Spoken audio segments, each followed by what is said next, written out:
I'm sorry about cutting off the last video as quick as I did. Just trying not to get too overly emotional on camera or whatever. I feel like I could talk about what I was not bothering, whatever. It's again goes back to the way my spirit works in correlation to the book and what I'm talking about. And it's I don't want to say my way is the right way. My way is the way I engage with my spirit and emotions, and it for the most part works for me. And it's coming at it from the sense of my spirit is my joining, and I did it when I was a little one. I remember.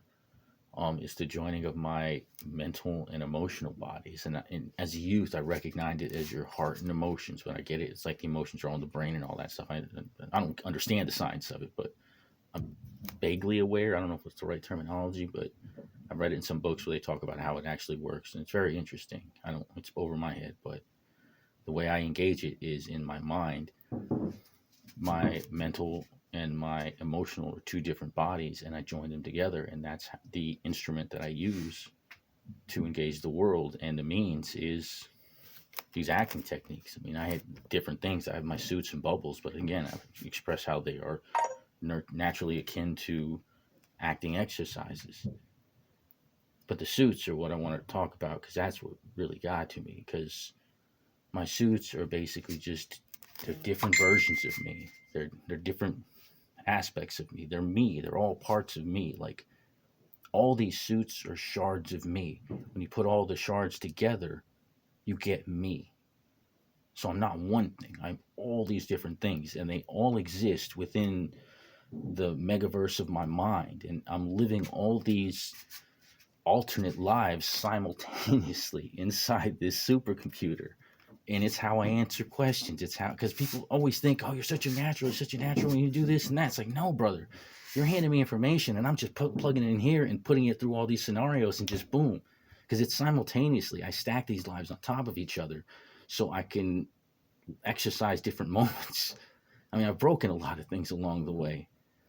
But the point that I was trying to make was, in doing so, different versions of myself partitioned off, factioned off, whatever, and made groups. And then you had essentially the whole good and bad conflict. So I have all these bad versions of myself, like out there in the farthest scopes of my mind. I pushed them all back. And it's just basically, if you think of all the worst human beings imaginable, I've collected them. I found them in myself, and they're all out there. But the good ones too. It's just most of them have been massacred by the bad ones, because the bad ones don't play by the rules. But it's like these versions of myself, most all my life, have been killing each other, and that's it. No one outside in the outside world has ever harmed one of them in that way or such a severe way. But the pain that I felt from this last interaction with my old boss, when he attacked me spiritually, emotionally, verbally, just came at me like he pounced on me like it was an ambush. Bro, it was an ambush. And I wasn't ready for it. And this version of me was so broken by that point in time over the 3 years of freaking labor I'd handed this dude that he actually killed him. Killed a version of me. And I didn't know that was possible.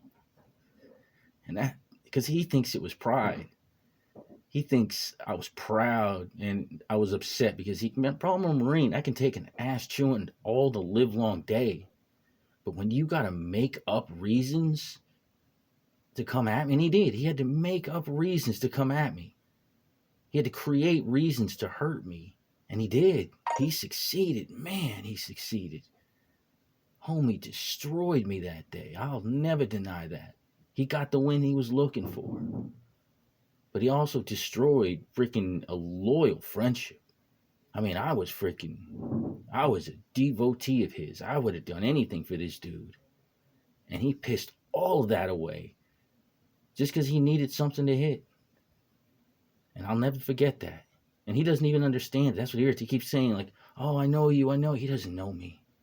He doesn't know anything about me. We've never sat down, had a real one-to-one talk, a conversation, drank beers. I mean, we'd over like maybe lunch or something. Or if we had a party or something that he had and I came to. But he never got to know me. He never cared about me. If he did, he would have known better to treat me that way. He wouldn't have treated me that way. And even now, he wouldn't be saying, oh, I could have treated you better. He said, I'm sorry. I should have treated you better. That's the rough part, is knowing that throughout my whole life, I don't matter. And I ain't saying that it's sad. I mean, it is sad, but it's just the reality of it. I'm realizing it doesn't matter what I do. It doesn't matter how hard I work. I'll never matter. I'm just a freaking tool to be used. It sucks. I don't know. Maybe painting words just help. I just need to talk, I guess. I don't know. Thank you for your time. Have a good day.